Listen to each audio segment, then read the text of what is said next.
welcome to another video. And in this video we're going to be taking a look at a USB 3.0 Ethernet adapter, and this is a gig Ethernet adapter, so you can communicate at 100 megabits per second, 1000 megabits per second, or if you're living in the dark ages, 10 megabits per second. No one really uses that anymore. Mac and Windows compatible, and we're actually going to demonstrate this on a MacBook Air. I want to thank the folks at Plugable for sending this to the show for review. So what would you need a USB to Ethernet adapter for?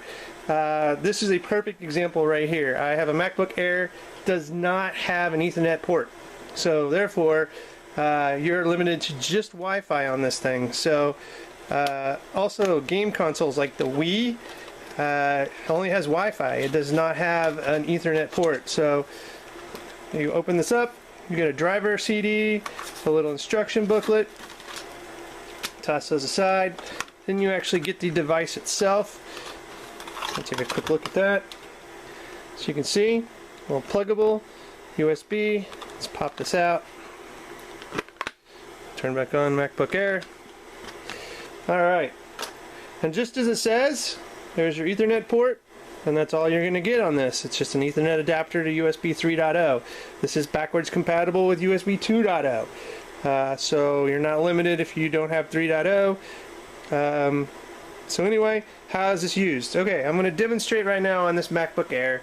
I have turned off the Wi-Fi. So if I bring up Safari, first off you can see right here that Wi-Fi is off. So therefore I have no internet connectivity with this thing whatsoever. So if I actually come here and I do a refresh to bring up Google, web page is not available. So here's what we're going to do. I'm going to take this Ethernet cord, which is plugged into my switch here. Alright guys, sorry about that. Had to cut the video and come back. So what we've done here is we've plugged in our NIC cable that's connected to my switch to this Ethernet adapter. And I'm going to show you, I've turned Wi-Fi off again. So if we hit click to refresh the website here, we're going to see that nothing's going to come up. So we're going to plug this in to the USB adapter over here on the MacBook Air. If I can find it. Doing this behind the camera. I'll come around on the other side here. Maybe I can get it to go in a little easier.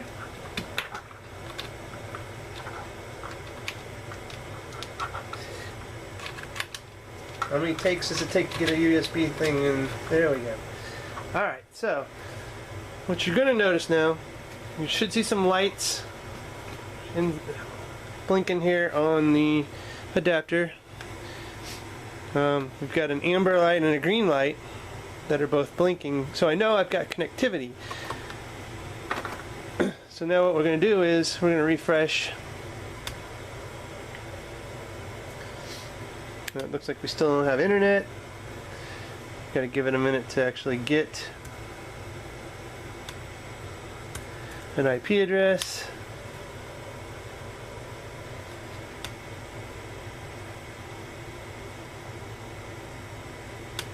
Refresh again, and there we go.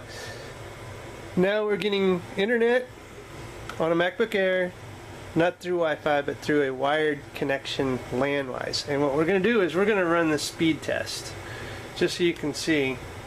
We're going to click begin test, and this is actually going to tell us what kind of speed we're going to get on the wired network. And then we're going to turn around, we're going to turn Wi-Fi back on, and we're going to see if there's much of a difference between Wi-Fi and wired on a MacBook Air, and why it might be a good idea. If you want to get one of these, you can increase your speed on the internet, presumably. Alright, so through the wired, which I'm a little surprised, we're getting 42.65 download. I actually usually get better than that.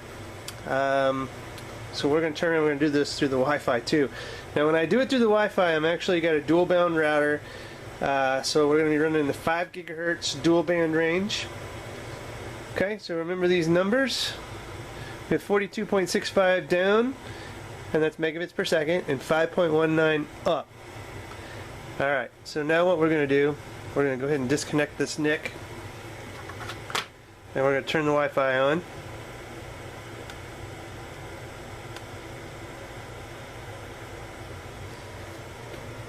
And we're going to wait a minute for it to connect to the Wi-Fi network.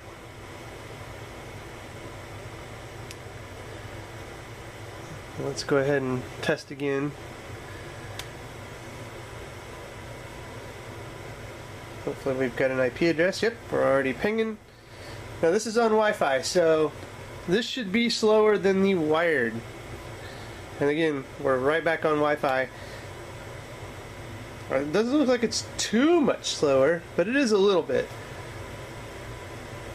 So we got 41.22 down megabits per second, and up. Let's see if we can beat our 5 that we came in with wired. Not gonna beat it, but we're gonna get close, it looks like.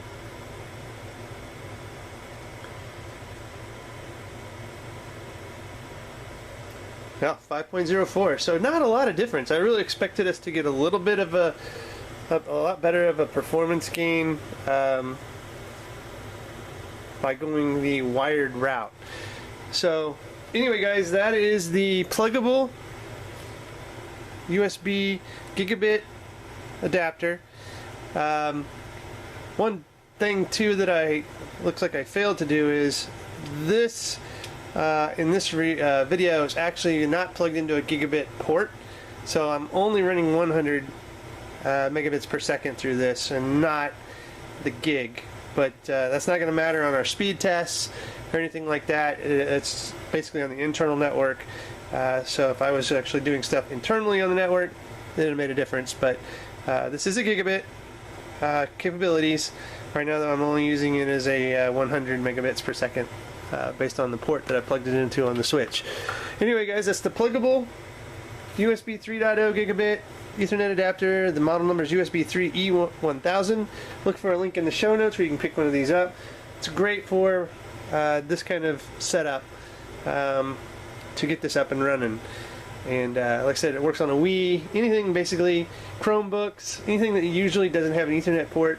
This is going to give you the ability to wire them up. Anyway guys, if you like this video, give me a thumbs up and a subscription to the channel. And as always, thanks for watching.